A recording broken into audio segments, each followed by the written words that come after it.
Estamos começando mais um programa Polêmica e hoje temos a grata presença do secretário de Educação de Campos dos Goytacazes, Brandi Arenari. Brandi, prazer em tê-lo aqui. Tenho certeza que o telespectador também ficará muito feliz com as suas abordagens. O prazer é nosso, vereador. Para a gente é sempre importante essas oportunidades de estar comunicando com a população, estar contando para ele o que a gente está fazendo, os desafios que a gente encontrou. Então a gente agradece muito aí essa oportunidade de estar conversando sobre os desafios e o trabalho que a gente tem feito para reconstruir essa cidade. Brandi, com certeza, até quem é contrário ao governo Rafael sabe que a Secretaria de Educação, a Secretaria de Saúde, principalmente essas duas, são secretarias muito tensas, né? Porque são verdadeiras cidades.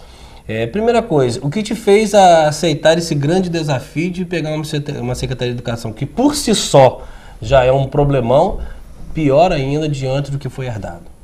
Eu acho que por dois motivos. Um deles é a minha amizade com o prefeito, né? A nossa longa amizade, e meu apoio a ele nesse momento. Eu acho que isso foi uma das coisas que me motivou a estar aqui. E a outra é o que faz parte para que a gente está nessa vida. A gente está nessa vida para encarar desafios, e desafios desse tamanho. Eu me sinto muito orgulhoso, né, de ter essa possibilidade, muito grato de ter essa possibilidade de poder servir a sociedade de alguma maneira, né? Mesmo a gente sabe que mesmo numa posição de comando da educação, as limitações de ação são muito grandes, né?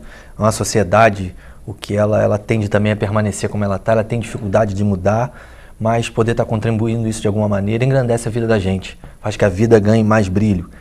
Gera muito trabalho, gera sofrimento, gera angústia, mas eu acho que essa é a caminhada, é isso aí, a gente está aqui para isso. Eu já tive a oportunidade de entrevistar aqui vários secretários municipais e muitos questionaram o problema da falta de uma transição com qualidade, até porque muitos acham que transição é a favor do governo que sai. Não, ela é prevista, inclusive, na nossa lei orgânica, né, nos regimentos que regem o nosso município. Isso dificultou um pouco a sua entrada efetiva nos problemas encontrados na Secretaria de Educação? Acho que isso foi geral, né? Na transição geral do governo, todos nós enfrentamos isso, porque a gente espera que uma transição, os passos finais do outro governo sejam consonantes com os passos de quem está chegando, né? Então as informações foram poucas, não foram todas que nós precisávamos, né? Então, quem conhece a antiga forma de se governar e o jeito que as coisas aconteciam, sabe como isso foi um dos grandes problemas. Mas a herança deixada sobre vários aspectos ainda é muito maior do que uma transição que não ocorreu da maneira mais republicana, como se esperava. Brandi, eu tive a oportunidade algumas vezes ir à Secretaria de Educação e a imagem da estrutura física dela incomoda qualquer um que chega lá. E acredito que isso também esteja ocorrendo em algumas escolas municipais. Vamos inicialmente falar um pouco da estrutura física das escolas. O que foi encontrado e qual é a leitura que você faz disso? Olha, Cláudio, você tocou num assunto muito importante.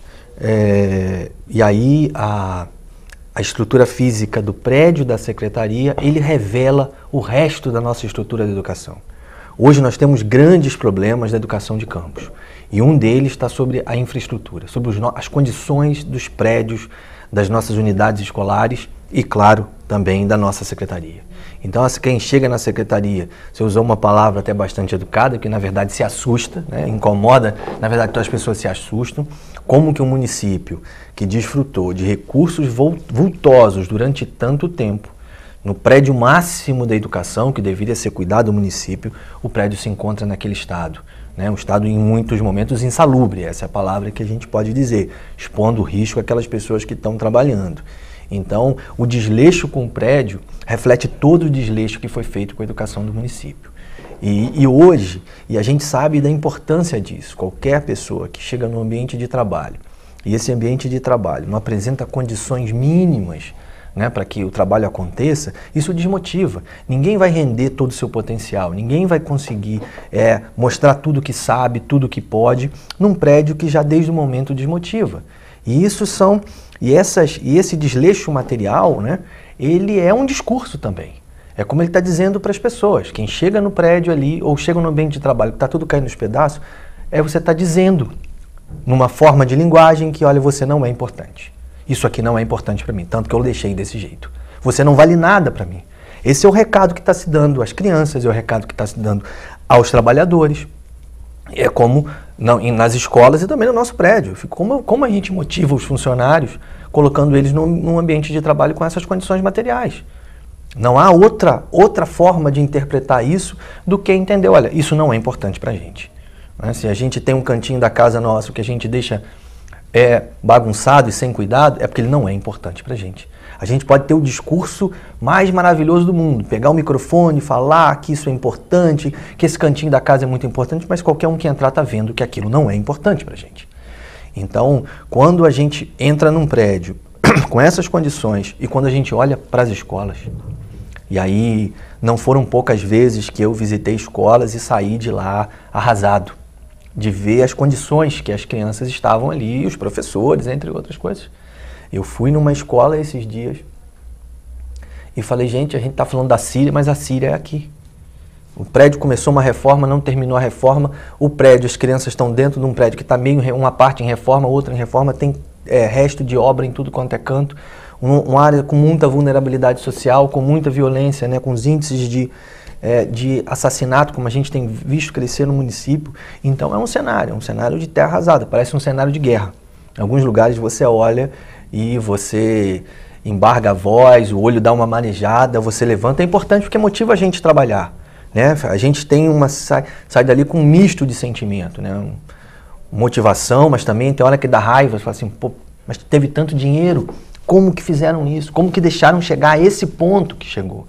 Quando a gente pensa num prédio, na estrutura da educação de campus, que nós temos 55 mil alunos, é você pensar numa empresa que tem 55 mil clientes diretos, fora os indiretos, que são os pais. Então, é maior do que a maioria dos municípios em volta da gente. Só pegar a população de São João da Barra, a população de São Fidélis, são 27 mil ou 29 mil. São de Macabu aqui? São de Macabu, todos aí é muito maior do que isso. Aí imagina você gerir uma empresa dentro que no prédio central dessa empresa não tem nem ramal, não tem nem telefone. O nível de desleixo. Se o secretário quer comunicar com um departamento lá embaixo do transporte, ele tem que gritar da janela e chamar o nome, chega aí, vai lá alguém. É medieval, né? Eu tenho que pedir alguém para ir lá chamar alguém, porque não tem nenhuma dessa estrutura.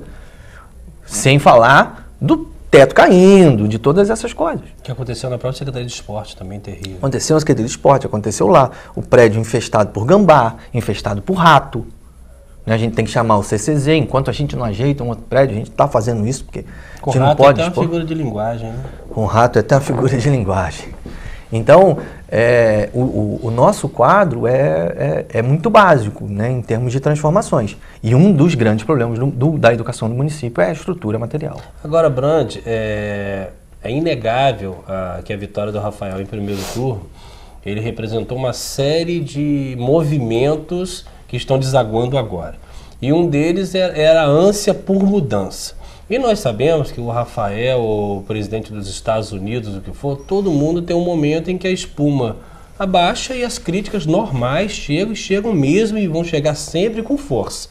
Mas nós sabemos que diante do que você está apresentando, o que poderia ser feito inicialmente vai ser postergado na medida que as coisas precisam ser feitas de forma responsável e não só para atender um anseio popular. Esse desgaste inicial, não vamos trocar a palavra, a pressão inicial que os secretários municipais estão sofrendo, como é que vocês estão trabalhando, no caso você, para tentar ter esse jogo de cintura e isso não colar nos projetos que você tem efetivamente para a secretaria?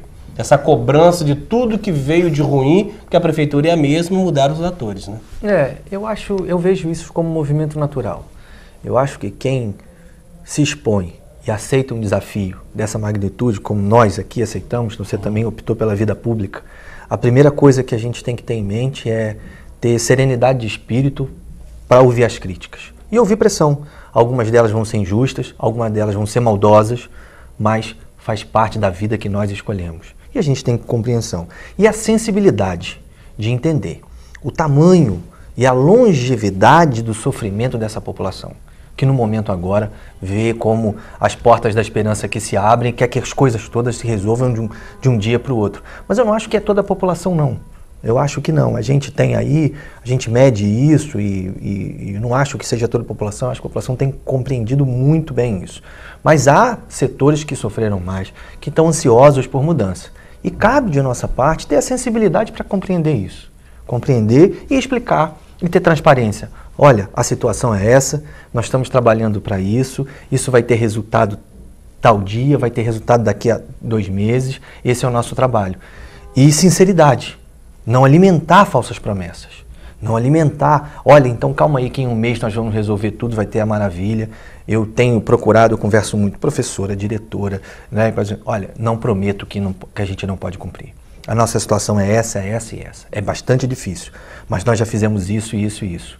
E eu repito sempre, todos nós, por experiência própria de vida, a gente sabe que as mudanças significativas que nós fizemos na nossa vida e que tiveram um efeito, né, de muito tempo, um efeito muito forte, elas demoraram um tempo. Bastante. Todas as vezes que a gente quis atropelar a força do tempo, fazer uma ultra mega mudança, ela acabava no outro dia. Não era mais, por isso que a gente é adolescente, a gente quer mudar, pode fazer qualquer coisa. E corta o cabelo, faz tatuagem, sei lá o quê. Aquilo não muda. Mas o que muda foi o tempo que a gente ficou lá 4, 5 anos na universidade até para ter um título. E mais, e aquilo. Então ele demora. As mudanças significativas. A gente sabe das urgências, tem atacado essas urgências, acho que a gente vai ter oportunidade aqui de conversar como é que a gente tem feito isso, mas a gente não tem cometido um erro que às vezes acontece na política. Confundir as urgências com o que é necessário a ser feito. Né? Na política isso é uma tentação, porque é tanta pressão, é tanto pedido, e a gente fica sensível a esse pedido. Conversávamos agora há pouco sobre isso, né? Como vem muita gente pedir isso, me ajuda nisso, a gente sabe e a gente é sensível a esse sofrimento imediato. Mas a gente sabe que se a gente for atender só isso, a gente é absorvido por essas urgências cotidianas e a política a longo prazo realmente transformadora não acontece. Ô Brand, por muito tempo nós ficamos discutindo na imprensa os índices de educação básica do município e também do IOEB, que faz aquela avaliação de quem sai, né, da escola pública e consegue um ingresso no mercado de trabalho. Nós tivemos aí por muito tempo índices alarmantes. E nós sabemos que o município hoje acompanha uma violência crescente e não há como dissociar isso também da parte da educação. Tanto que nós teremos até uma audiência pública, desde já eu te convido, se puder participar, na primeira quinta-feira de maio, às 19 horas, para tratar do assunto segurança pública, município e estado. Qual a leitura que você faz desse IDEB tão maltratado durante anos e o que pode ser feito de forma honesta para que a gente possa realmente divulgar futuramente um índice de educação básica razoável para o município dentro desse contexto de 92 municípios? Primeiramente, parabéns pela iniciativa sobre a audiência sobre segurança. Então tem 2 pontos aí. Segurança, IDEB, as relações entre isso e os nossos programas.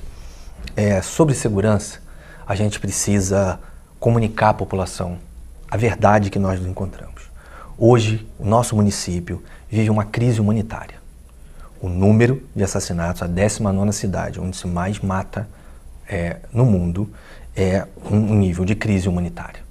Então, todos nós precisamos saber do tamanho desse problema e buscar soluções e buscar também as causas desses problemas. E saber os impactos que eles têm. Né? É inegável, já tem teses de mestrado, já tem trabalhos sobre isso que apontam como um erro de política pública ou um desastre de política pública tem uma relação direta com esse aumento da violência, que foi uma política habitacional, uma despolítica habitacional. Né? Política habitacional é uma coisa, construir casa e soltar as pessoas dentro da casa é outra coisa. Política habitacional, você tem que estudar a população, pessoas que construíram impacto social, formas de vida ali, de relações que têm 30, 40 anos, ou por gerações vivem num lugar, você tirar elas e jogar para outros cantos. Então, isso já está mais cientificamente provado, como esse desastre de uma política habitacional feita a toque de caixa. Existem outros problemas que têm aparecido aí, a gente tem visto para além dos erros de política pública, então que geraram isso, e hoje o estado que se encontra o município. Nós pegamos os índices de violência de 10 anos atrás, comparar o município de Campos. Né? Campos tinha um nível baixo de violência comparado a Macaé, por exemplo, nossa vizinha. Macaé era alarmante junto com Vitória, junto com Pernambuco, né? Junto com o estado de Pernambuco, a cidade de Recife. Esses eram os lugares mais violentos. Todos esses lugares diminuíram e nós crescemos. O que houve aqui? Nós precisamos responder isso à população e precisamos ter medidas sobre isso. A gente tem conversado muito entre os secretários, porque essa medida é uma medida do governo. O prefeito tem estado muito preocupado com isso, nos chamado para que a gente estamos estudando o que foi feito no Recife, no governo Eduardo Campos, lá teve uma redução de 70%. Né, uma política integrada, um pacto estadual de redução de homicídios, né, defesa da vida, a gente também pensa em implementar isso. O prefeito tem nos orientado a fazer isso, tem conversado muito com o Sana, com o Suelen, com o Conselho Tutelar, com a parte do Judiciário que cuida de infância e juventude, com a igualdade racial. A gente está estudando essas medidas porque a gente precisa fazer um esforço conjunto, intersecretarias, por isso daí o prefeito tem conduzido isso, porque a gente não pode ficar parado ante tamanho desastre humanitário que a gente vive. Isso tem um impacto direto nas escolas. Esse crescente da violência, ele tem atingido as escolas. Então você tem recorrentes incidentes de violência, guerras de grupos, né, grupos criminosos que controlam essas comunidades, um pouco desgovernado, cada vez mais jovens tendo acesso à arma, né? Menos maturidade emocional, então isso também aumenta. Eu me lembro sempre, olha, parece o Camboja de Pol Pot, aquelas crianças lá com 13, 14 anos armadas, com um fuzil na mão, né? E matando um ou outro por poucas coisas. Às né? vezes é numa rua só a diferença. Numa rua, não pode atravessar a rua e se matam por qualquer coisa, né? Então a gente tem esse elemento, a violência aí. Eu te parabenizo mais uma vez por essa ação, porque todos nós precisamos estar atentos a isso. Agora sobre o IDEB. Sobre o IDEB, como você vai estender um pouco mais, a gente vai falar no segundo bloco. Estamos aqui com o secretário de Educação, Bruno Gerenário. Vamos ao intervalo e já voltamos.